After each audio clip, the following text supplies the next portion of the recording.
Luke Getsy should not be allowed to travel back with the team last night.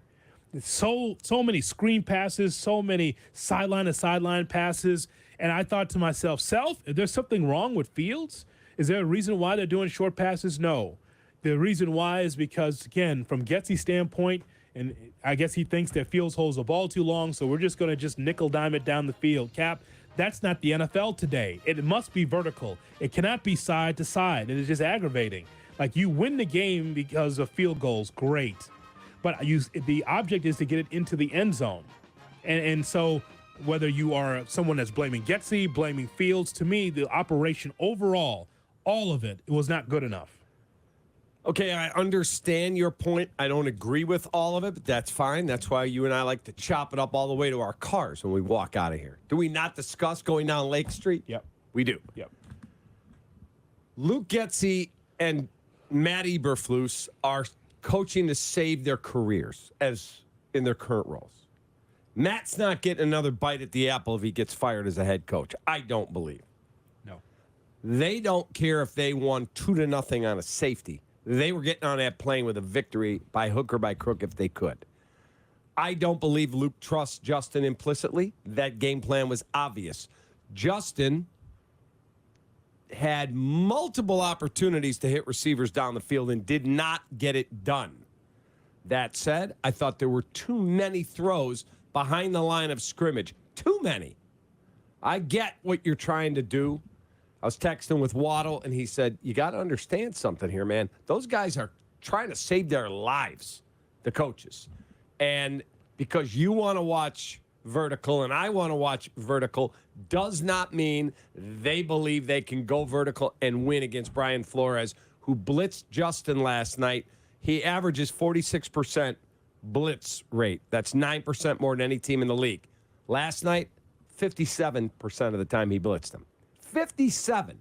So Luke Getsy's looking at that going, my guy holds the ball too long. He's going to walk into sacks. God knows how many times he'll fumble. He already fumbled twice last night when he wasn't always being blitzed. When he's running, he can't secure the ball. I ain't going to put him in that situation. But then That's it. But then you get the 4th and 10 play to Komet, where, again, it was a blitz on that play as well. They picked it up. Roshan Johnson on one play. It might have been the play you're talking about. If you go back, I was watching some of the tape this morning that all 22 isn't out yet. Roshan Johnson took 2 Vikings on one play and blocked them both. Yeah. Outstanding job, young man. I mean, you hate to have that situation where a little's got to block a big, but that's exactly what needed to happen. That's why he's in there. But my whole thing is that there are way too many screen passes, Cap. It's just way too many, and that's not the game today. That's what I'm saying. So you're going to go vertical, and of course, Justin ran all over the field against the Lions for 3 quarters in that game and was able to get the ball down the field. But this one, yeah, it's a blitzing defense, but why are you in the game? Why are you a coach? You're there to challenge, man. This is a human game of chess. You have to challenge the other team. Okay, they're going to blitz me, then I'm going to be able to get some passes down the field for first downs. You're just going to say, well, they blitz a lot, so no, we're going to be conservative and just play behind the sticks all night. That's ridiculous. Okay, and he says to you, guess what? I went home with a victory. I was not going to trust that guy with the ball getting blitzed 57% of the time last night. I was not going to trust him that he wasn't going to get pressured into a pick, get pressured into another fumble, walk into multiple sacks. Not doing it. Okay. Ball's coming out. Yeah. Getsy goes home with a sack, and so did the trainer. The defense went home with a victory because that's the one that carried the mail.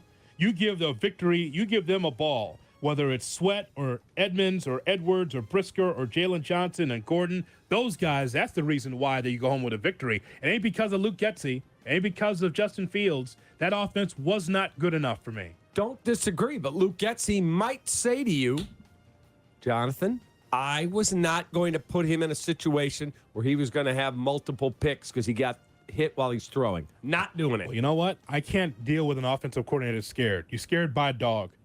If you're scared like that and you can't live up to the challenge, then you can't have his headset on my sideline. Okay. How about that? Okay, and if he's getting pressured multiple times into 3 interceptions because he got hit as he throws, we'd all be going, idiot, get the ball out quicker, shorter passes. I'd rather that than sideline to sideline and playing behind the sticks all night. That's not football, Cap, and you know that. I'm not telling you I think Luke Getsy is a great offensive coordinator. I've made it clear I don't. But it's not all on him. It's not. And that's why I really question their commitment to their quarterback. I don't think they trust him. I don't. We're both getting to the same direction of saying that the offense needs to showcase a lot more than that. No doubt. We're both saying this, but what I'm saying is that whether it's the scheme or the execution, it still was a big goose egg. Don't disagree. 4 interceptions you took, 4 takeaways, and you got no touchdowns out of them? That's crazy. And then you have the ball, the one that really irked me. It's not. My wife is passed out on the couch. Game's boring, and I'm standing. They got the ball. They're going to kick a field goal. They'll go up 12-3. 9 points. That's a mountain for Minnesota last night. The way Dobbs was playing, and Justin fumbles. What? Like, you're already in field goal range. I don't care if you got to put the ball inside your pants. You can't fumble there. I gave you 7 fumbles in 8 games. What's the number that you gave off the air? My buddy Phil from the Tape Never Lies Network texted me. 35 games, 35 fumbles. Nope. Does not work for me. I don't care who's. You're an NFL quarterback. You cannot put it on the ground that often. That's just not good enough. They all look. I'll give them credit, man. It's a violent, physical, tough game, and they all battled. And when Justin had to make a big throw down the stretch, he found DJ Moore. One. Guess what, brother? You got, as hard as it is to win in the league, you got on the plane and went, we won. We freaking won. Kevin O'Connell is waking up this morning going, you got to be kidding me. Right. You got to be kidding me that we lost that game. Now, I think when Justin fumbled the second time, what was there left? 3-something left in the game? I think I'm right. Shay, how much time? Oh, he's on the phone. How much time was left in the game? I want to say it was 3 minutes and change. Well, what's your overarching point about this, though? My whole point is I thought Kevin O'Connell got too conservative on their last drive prior to the 10-second thing because they got the ball left. Again, you can check the time for me. And the first play, I think, went nowhere. The second play, I think, gained a yard. So all of a sudden, they're in a 3rd and 9. Now, he will say to you, hey, goofball, my guy threw 4 interceptions already. You want me with the lead to put the ball in the air on 1st down?